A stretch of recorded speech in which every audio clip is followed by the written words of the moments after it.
안녕하세요. 신작가입니다.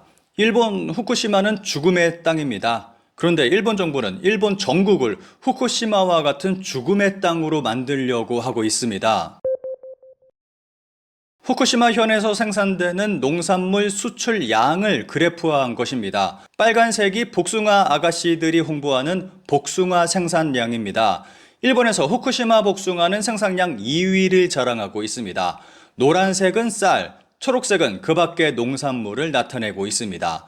2011년 동일본 대지진이 터지고 농산물 수출이 급격하게 줄어들었습니다. 그러던 것이 점점 증가해서 2017년부터 급격하게 늘어나기 시작했습니다.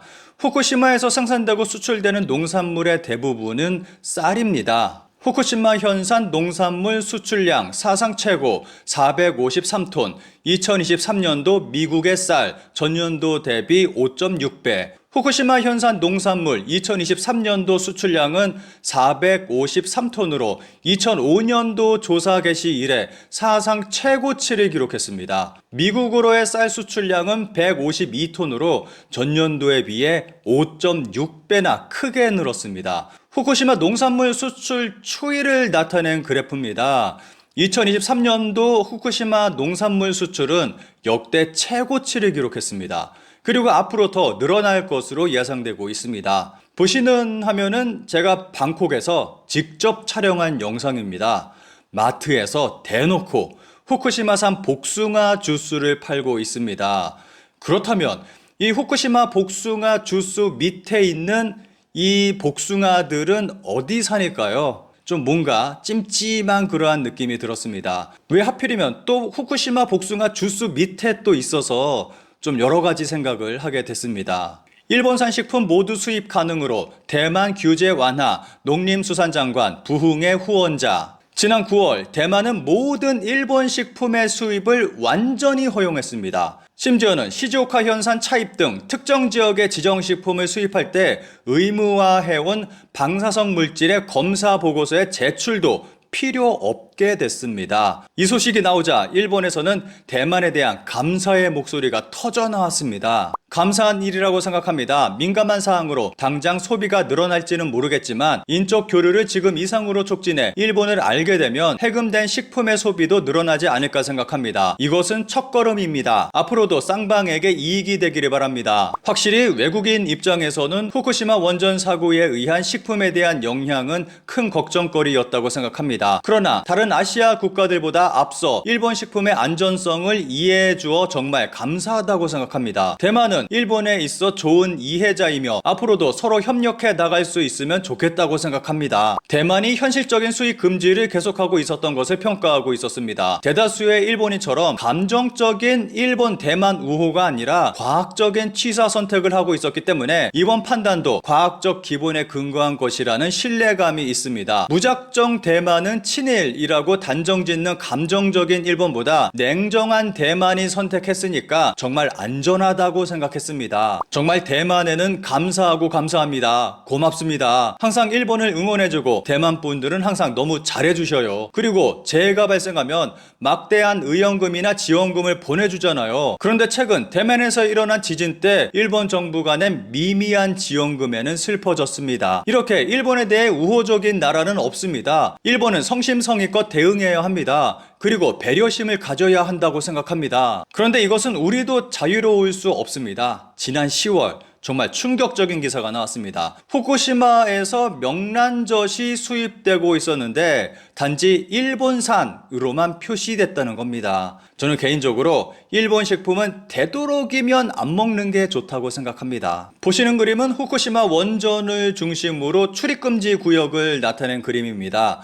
회색 부분은 피난 지시가 해제된 부분이고 노란색이 귀환 곤란구역이라고 이름 붙인 출입금지 구역입니다. 그리고 빨간색 부분을 특정 부흥 재생 거점 구역이라고 이름 붙여서 이곳을 중심으로 기한 곤란 구역을 완전히 해제하겠다는 계획을 세웠습니다. 이 지역은 전부 제염물에서 더 이상 위험 물질은 없으니까 빨리 들어와 살아라 라고 말하고 있는 겁니다. 여기서 일본 정부가 강조하고 있는 것이 제염 작업으로 위험 요소가 모두 사라졌다고 주장하는 것입니다. 후쿠시마 제1원전은 지금도 오염 물질을 뿜어내고 있는 상황이라 제염 작업이 의미 없는 상황인데다가 후쿠시마 흙에서는 세슘 볼까지 나오고 있는 상황이라 제염토는 굉장히 위험하다고 볼 수 있습니다. 이런 상황에서 일본 정부는 굉장히 위험한 계획을 세웠습니다. 제염 작업 후 나온 대량의 오염토는 현재 후쿠시마현 내 중간 저장 시설에 보관돼 있습니다. 이 중간 저장 시설은 도쿄돔 11배에 달하는 넓이를 가지고 있습니다. 그리고 일본 정부는 2045년까지 후쿠시마현 외에서 오염토에 최종 처분한다는 방침을 법률로 정했습니다. 한마디로 말하자면 2045년까지 후쿠시마에 쌓여있는 오염토를 모두 강제로 일본 전국에 뿌리겠다는 계획인 것입니다. 일본 정부는 우선 실증 시험을 하겠다며 후쿠시마현 외의 시험 장소를 정했는데 그 가운데에는 일본인뿐만 아니라 외국인 관광객들이 많이 찾는 신주쿠 교엔도 포함되어 있어 충격을 줬습니다. 일본 정부는 이 오염토를 공공공사, 주차장, 화단 등 다양한 곳에 이용할 방침을 세웠습니다. 제염토 중간 저장 시설에서는 이미 실증 시험이 이루어지고 있습니다. 여기에는 높이 5m 정도의 흙을 쌓아서 만든 도로가 있습니다. 중간 부분 아래 약 3m 부분에 제염토를 사용하고 있다고 합니다. 일본 정부는 1kg당 8,100베크렐 이하의 것을 공공공사에 재이용하는 계획을 추진하고 있습니다. 후쿠시마 제염토양 재사용 안전기준의 부합 IAEA 최종 보고 지난 9월 정말 황당한 소식이 전해졌습니다. IAEA가 후쿠시마 제염 작업으로 나온 오염토의 재생 이용과 현외 최종 처분을 계획한 일본 환경성에 대해 안전 기준에 합치하고 있다라는 최종 보고서를 냈습니다. IAEA는 오염수에 이어서 오염토에 대해서도 일본에 손을 들어준 것입니다. 후쿠시마 제1원전 제염토 처리, 전 강요회의 신설, 45년까지 최종 처분 향해 대응 가속. 12월 일본 정부는 모든 강요를 불러 모아 오염토 처리에 대해 논의할 회의를 신설했습니다. 그만큼 지금 마음이 급하다는 증거로 볼 수 있습니다. 기사의 일부를 살펴보겠습니다. 정부는 도쿄전력 후쿠시마 제1원자력발전소 사고를 둘러싸고 발생한 제염토의 처리를 위해 구제책을 검토하는 정강요회의를 설치, 달 내에 첫 회 회합을 열 방침을 굳혔다. 2045년까지 후쿠시마현 외에서 전량을 최종 처분할 필요가 있지만 수용처 확보 등의 과제가 지적되고 있어 부처 간 협의로 대응을 가속시킬 목적이다. 현재까지 일본의 모든 지자체가 오염토 반입을 거절하고 있어서 일본 정부가 난감한 상황에 있습니다. 그러다 보니까 모든 부처를 불러 모아 방안을 마련하고자 하는 것입니다. 정부는 지금까지 제염토에 통상의 흙을 씌워 밭에서 오이나 물을 수확하거나 도로의 성토에 활용하는 등 후쿠시마 현 내에서 안정성을 확인하는 실증 사업을 실시해 왔다. 한편 환경성은 22년 도쿄도 신주쿠구의 신주쿠 교엔 등에서 화단이나 잔디로 재이용할 실증 사업을 계획했지만